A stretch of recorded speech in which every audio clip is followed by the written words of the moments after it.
Bonjour à toutes et tous. Alors cette capsule vidéo correspond au cours du mardi 31 mars. Elle va être consacrée à la correction d'exercices du chapitre 11 sur la stéréoisomérie et du chapitre 12 sur le mouvement de doublet d'électrons. Alors deux exercices du chapitre 11 pour commencer. Deux exercices, le premier en tout cas, vous deviez transformer des représentations semi-développées, des formules semi-développées de molécules en représentations topologiques. Donc je rappelle qu'une représentation topologique, chaque extrémité de segment correspond à un carbone, plus tous les hydrogènes nécessaires à la tétravalence du carbone, nécessaires au fait que le carbone est porteur de, toujours 4 liaisons. Donc là, ces différentes molécules devaient être représentées en formule topologique. Quand la diastéréoisomérie ZE était possible, eh bien, il fallait représenter le diastéréoisomère E. On va commencer juste par regarder déjà quelle molécule était concernée. Donc la première, on voit qu'on a une double liaison carbone-carbone avec des hydrogènes ici et des gros groupes. Donc là, on devra représenter le E. La deuxième n'est pas concernée. La troisième, on a double liaison carbone-carbone avec des hydrogènes de part et d'autre, et puis des gros groupes. Donc là aussi, pour la troisième, il faudra faire le E. La quatrième n'est pas concernée, pas vraiment, parce que de toute façon, là, on est coincé par le fait que la, la, la double liaison est dans un cycle, donc du coup, on va pouvoir modifier ça. Et la cinquième, donc, ici, donc, la nicotine est présente deux fois. La cinquième, ici, on a une double liaison carbone-carbone, mais de ce côté-là, on a deux hydrogènes. Donc là, pas encore de ZE. Et enfin, donc ici c'est dans le cycle, donc ça ne marche pas. Mais par contre là ça fonctionne, on a une double liaison carbone-carbone, et donc il faudra mettre en configuration E. Donc E, je rappelle, c'est N-Gegen. Les gros sont de part et d'autre du plan formé par la double liaison carbone-carbone. Si on nous avait demandé de représenter le diastéréoisomère Z, zusammen, les gros auraient été du même côté. Alors, ici, vous avez les représentations topologiques. Donc chaque extrémité de segment correspond à un carbone plus tous les hydrogènes nécessaires à la tétravalence du carbone. Donc là, ici par exemple CH3. Là, on a déjà 4 liaisons, donc on n'a aucun hydrogène. Ici, 2 liaisons, donc CH2, CH2, CH2, CH2, CH2. Là, 3 liaisons, donc CH.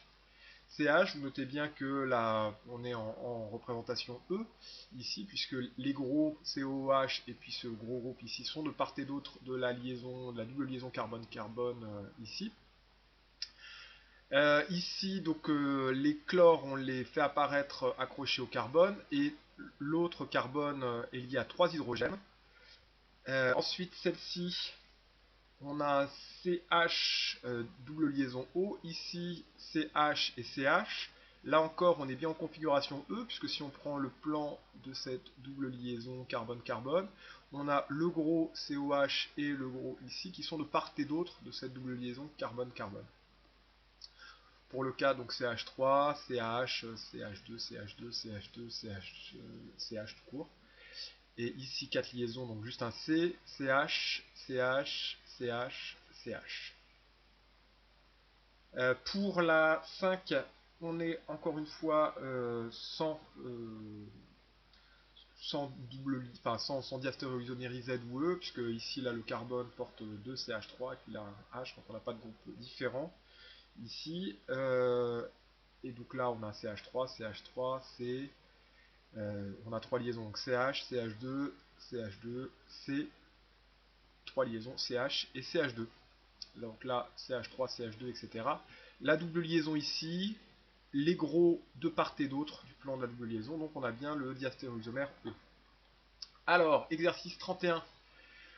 On vous dit que le bouquet phéromonal est un mélange de différentes phéromones et donc qui ont différentes utilités. Donc chez l'abeille domestique, on a la phéromone royale émise par la reine qui sert d'attracteur aux faux bourdons, donc les mâles. Elle a une formule topologique qui est représentée ici. Et la substance royale constitue une phéromone de rassemblement qui est donnée là. Donc, première question, la formule brute de la phéromone royale A. Donc pour trouver la formule brute, on fait l'inventaire dans cette molécule A de tous les atomes de carbone, hydrogène, oxygène, et on les compte. Donc là, on a un CH3, C double liaison O, CH2, CH2, CH2, CH2, CH2, CH, CH et COOH, et puis après on compte. Hein. Donc à mon avis, le plus simple, c'est quand même de ne pas partir de la représentation topologique, c'est-à-dire qu'à partir de cette représentation topologique, vous écrivez la formule semi-développée, au moins au brouillon, et puis ensuite, eh bien, vous comptez les atomes. Donc on se retrouve avec 10 carbones, 16 hydrogènes et 3 oxygènes, donc ça nous fait un C10H16O3. Alors deuxième question, la phéromone royale A présente-t-elle l'isomérie ZE? Si oui, donnez sa configuration. Donc ici, on a le plan de la double liaison carbone-carbone qui est ici. On a des gros différents de chaque, on a des gros de chaque côté ici. Et ils sont de part et d'autre de la double liaison, donc on est en représentation en diastéréoisomérie E. Troisième question. Dessiner l'autre stéréoisomère de la molécule de phéromone royale A, donc il faut représenter le Z. Donc là, il faut que les gros groupes soient du même côté de la double liaison carbone-carbone. Donc là, ici, on a le plan de la double liaison carbone-carbone et les gros qui sont du même côté, donc ils sont bien ensemble, zusammen, et les hydrogènes qui ne sont pas notés ici, les seraient en dessous, ensemble aussi, donc zusammen, Z. Nous passons ensuite à la question 2A. Montrer que la molécule de phéromone de rassemblement B est une molécule chirale. Alors, la molécule B possède un carbone asymétrique, c'est-à-dire un carbone qui porte 4 atomes ou groupes d'atomes différents. C'est le carbone que je pointe ici avec ma souris. Ce carbone a un CH3, un OH, un H et puis un CH2 5 fois, etc. Donc on a bien 4 atomes ou groupes d'atomes différents. Donc ce carbone est asymétrique. On n'a qu'un carbone asymétrique, donc la molécule est nécessairement chirale. B, une représentation plane de B mettant en évidence la stéréoisomérie E. Alors, on a aussi une double liaison carbone-carbone, donc on va pouvoir avoir un couple de diastéréoisomères. Donc, comme on veut le E, ça veut dire que on va avoir les H de part et d'autre de la double liaison et les gros de part et d'autre. Donc, le COH ne sera pas du même côté que du plan formé par la double liaison carbone-carbone que ce gros groupe-là. Alors, ça nous donne ceci, donc en représentation topologique, la double liaison carbone-carbone ici, et le gros COH, et de l'autre côté, l'autre gros groupe. Et enfin, dernière question, donner les deux représentations spatiales pour cette molécule dont la double liaison a la configuration E. Donc on fixe la configuration E et on doit représenter les deux molécules avec deux représentations spatiales différentes, donc deux molécules différentes, et préciser la relation d'isomérie entre ces deux représentations.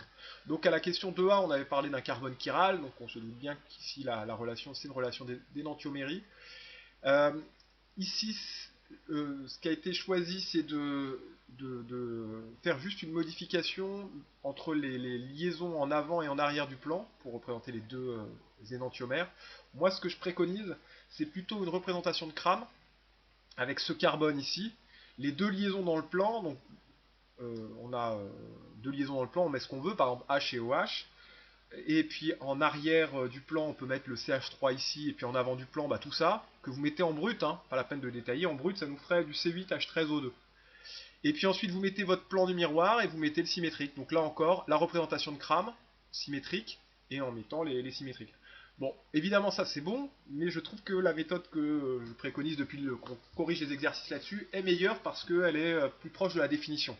Deux énantiomères sont deux molécules qui sont images l'une de l'autre dans le plan d'un miroir et non superposables.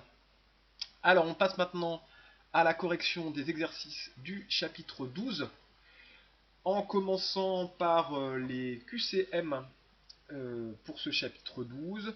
Donc QCM qui était page 289. Je vais prendre mon livre. Donc chaîne carbonée peut être raccourcie. Donc chaîne carbonée, elle peut être raccourcie par craquage, que ce soit un craquage catalytique ou vapocraquage.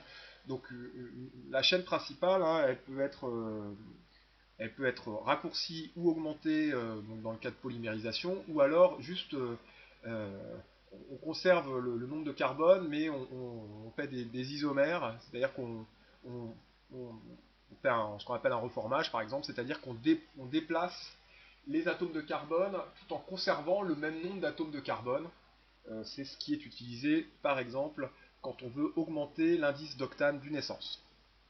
Donc ici, réponse A et C pour la première question. Le passage de l'octane au but de N, hein, donc quand on passe de l'octane au but de N, eh bien on passe d'une chaîne principale à 8 carbones à une chaîne à 4 carbones. Donc là c'est du craquage puisqu'on raccourcit. Donc, craquage ici.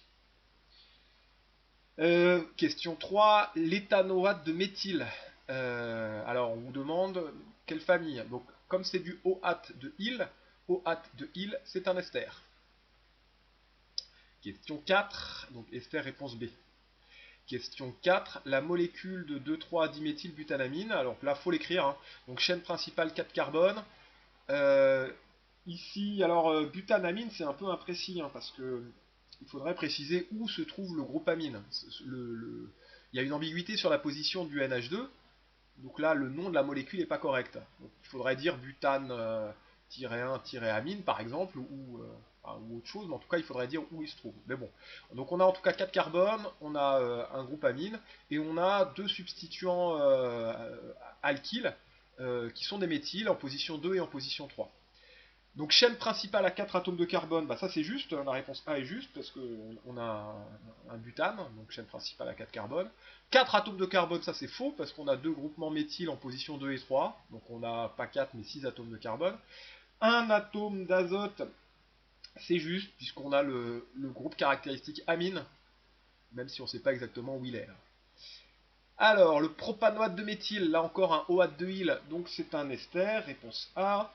Possède un atome d'oxygène non, hein, c'est le groupe caractéristique c'est COOC, donc on a deux atomes d'oxygène pour le groupe ester. Possède 4 atomes de carbone, propanoate ça nous fait 3 atomes de carbone avant dans la partie amont, hein, CH3, CH2, COO, et 2 méthyl, donc ça terminera par un CH3, donc on a bien 4 atomes de carbone, CH3, CH2, COO, CH3 pour le propanoate de méthyle. Faut l'écrire hein, ça. Alors, les deux molécules en représentation topologique ici n'ont pas la même chaîne carbonée principale. Bah si, 1, 2, 3, 4 carbones ici pour les deux. N'ont pas le même groupe caractéristique ici. C'est le groupe hydroxyle, caractéristique de la famille des alcools. Ont la même formule brute. Il faut compter, hein, mais si on compte, ça nous fait C6H14O. Ils ont tous les deux la même formule brute. Donc il n'y avait que la réponse C qui était bonne. Et enfin, question 7, les molécules dont les formules topologiques sont données ci-dessous ont la même chaîne carbonée. Donc ici 1, 2, 3 carbones, 1, 2, 3 carbones, donc ça c'est juste. N'ont pas le même groupe caractéristique, bah, ça c'est vrai. Là on a un groupe carboxyle, alors que là on a un hydroxyle avec un carbonyle. Et ont la même formule brute, donc ça c'est vrai aussi, c'est 3H6O2 pour la formule brute des deux représentations topologiques. Exercice 2, une molécule qui subit une réaction de substitution. Donc une substitution, hein, on a un groupe d'atomes qui s'en va et qui est remplacé par un autre groupe d'atomes. Ou encore deux réactifs qui donnent deux produits. Gagne un groupe caractéristique supplémentaire. Alors, pas systématiquement en tout cas. Donc là, il peut gagner un groupe caractéristique supplémentaire, on aurait accepté, mais gagne, non, pas obligatoirement. Peut perdre un groupe caractéristique, c'est vrai. Perd certains atomes qui sont remplacés par d'autres, c'est vrai aussi. Donc réponse B et C. Une molécule qui subit une réaction d'addition gagne une double liaison. Non. Perd une double liaison, alors pas obligatoirement, elle perd une liaison multiple, parce qu'un groupe d'atomes va venir se greffer de part et d'autre d'une liaison multiple. Elle peut perdre une triple pour former une double, ou elle peut perdre une double pour former une simple. Donc perd une liaison multiple, c'est vrai, perd une liaison double, pas obligatoirement, pas systématiquement. Question 3, une molécule qui subit une réaction d'élimination gagne un groupe caractéristique supplémentaire, pas obligatoirement. Perd des atomes, c'est vrai. Perd une liaison multiple, au contraire. Donc non, il y avait que la réponse B qui était la bonne. La réaction d'équation ici, CH3, CH, CH2 plus H2 donne CH3, CH2, CH3. Donc là, on voit qu'on a deux atomes ici d'hydrogène qui vont venir se greffer de part et d'autre de cette double liaison. Donc on a deux réactifs qui donnent un produit, c'est une réaction d'addition sur cette double liaison. Donc réponse B. Et ici, on a deux réactifs qui donnent deux produits, et on voit qu'on a un iode qui s'en va, qui est remplacé par un OH, donc on a un groupe sortant et puis un groupe d'atomes entrants. Donc ici, c'est une réaction de substitution. Réponse A. Alors, exercice 11 maintenant. Donc on vous dit que le 2-méthyl prop 2-N-amide ou métacrylamide, précurseur du métacrylate de méthyle, quels sont les groupes caractéristiques présents?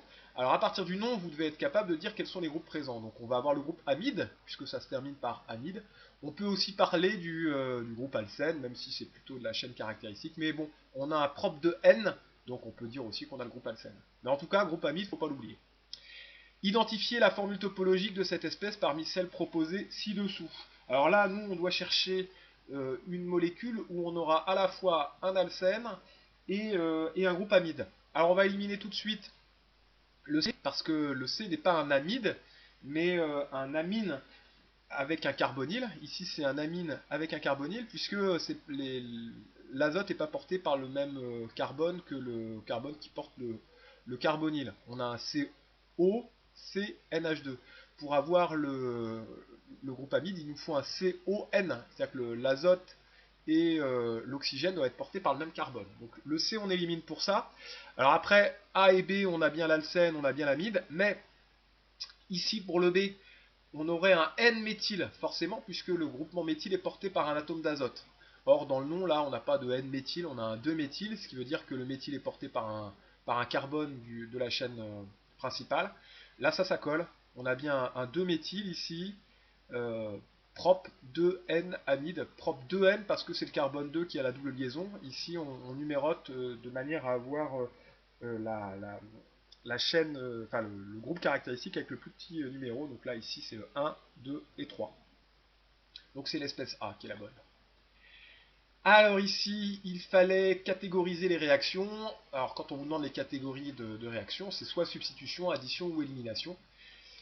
Donc pour compléter, et puis alors vous deviez compléter en précisant ce qu'elle était l'espèce qui A, B, C, D ou E qui n'était pas identifiée ici. Donc pour compléter ça, il fallait s'assurer d'avoir conservation des éléments et conservation de la charge.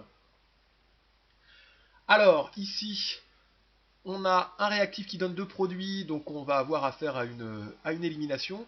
Alors qu'est-ce qui est éliminé? Ici on voit qu'on a une simple liaison qui se transforme en une double, ce qui donne un poids supplémentaire au fait que ce soit une élimination. On a un H qui est parti ici, un OH qui est parti ici et un H qui est parti là. Donc H et OH ça nous fait H2O, la molécule A c'est H2O. Ici, quand on compare les deux, on voit qu'on a un OH qui a disparu, qui est remplacé par un I, on a deux réactifs qui donnent deux produits, on a une substitution. La molécule B doit apporter un I et un H, puisqu'on voit qu'on a un H2O ici, or on a juste un OH là qui s'en va, donc le OH plus un atome du B nous donne H2O. Donc c'est,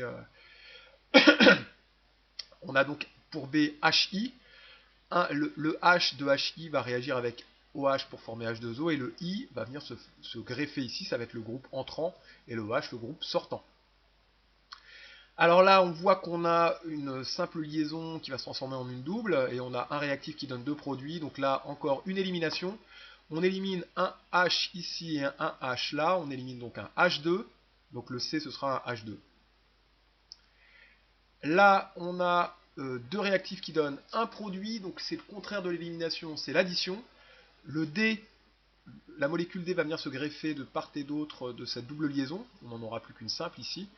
On voit qu'on a un H qui vient ici en plus, et on a un I qui vient ici en plus, donc D c'est HI. HI, iodure d'hydrogène. Pour la 5, on a deux réactifs qui donnent deux produits, donc substitution. On a le Cl qui s'en va, il se retrouve tout seul avec un Cl-, et donc on a le CH3O qui va venir prendre la place. Donc E en fait ça va être CH3, CH2, CH2, O, CH3. Le CH3, enfin le OCH3 va venir remplacer le Cl ici. Et enfin pour la dernière, on a deux réactifs qui donnent trois produits, donc là on va avoir affaire à une élimination. Là on a le Cl- qui s'en va, on a un CH3OH, donc en fait le Cl s'en va, un H ici s'en va, et donc ce qui va nous rester c'est CH3, CH, double liaison CH2. Donc réaction d'élimination ici. Et alors pour terminer, QCM de la page 311. Donc pour ces QCM, on a, donc on vous parle polarité, site donneur-accepteur et puis mouvement de doublet d'électrons. Les électronégativités sont toutes fournies ici, vous n'en avez aucune à connaître. Alors, première question, l'électronégativité d'un atome traduit son aptitude à attirer à lui le doublet d'électrons, qui le lie à un autre atome. Hein. Plus l'atome est électronégatif, plus il va attirer à lui le doublet d'électrons de la liaison. Et du coup, comme il attire à lui le doublet d'électrons qui se trouve dans la liaison, eh bien, il va se trouver porteur d'une charge partielle delta-. Donc là, on pourrait répondre B et C. Plus il est électronégatif, plus il va porter des charges partielles négatives et plus il va attirer à lui le doublet d'électrons qui lie à un autre atome. Alors, pour savoir si les polarités ici étaient justes, eh bien, il fallait reprendre le tableau et comparer les électronégativités pour que, en fait, ici, pour que les deux premières soient justes, il faudrait que l'azote soit moins électronégatif que le carbone et que le chlore soit moins électronégatif que le carbone, puisque le carbone est delta moins à chaque fois. C'est pas le cas, donc A et B c'est faux. Pour que la C soit bonne, il faudrait que l'oxygène soit plus électronégatif que le carbone, et ça c'est juste, hein, 3, 4 c'est plus grand que 2, 5. Donc la C est bonne, mais c'est la seule. Ici, pareil, polarité correcte. Là, c'est forcément faux, puisque deux atomes identiques ont forcément la même électronégativité, donc là, c'est pas polaire, donc on n'a pas de charge partielle du tout. L'oxygène est plus électronégatif que le carbone, donc le carbone sera bien delta plus et l'oxygène delta moins. L'azote est plus électronégatif que le carbone, donc c'est l'azote qui va être delta moins et le carbone delta plus. Donc on n'a que la réponse B qui est juste parmi les trois. Pour identifier les sites accepteurs, alors un site accepteur c'est soit un delta plus soit un plus. Bon, ça pourra pas être un plus ici parce que on a à chaque fois le bon nombre de liaisons qui fait qu'on a le bon nombre d'électrons autour de l'atome. Hein. Le carbone c'est Z égale 6 K2L4, il a bien ses 4 électrons.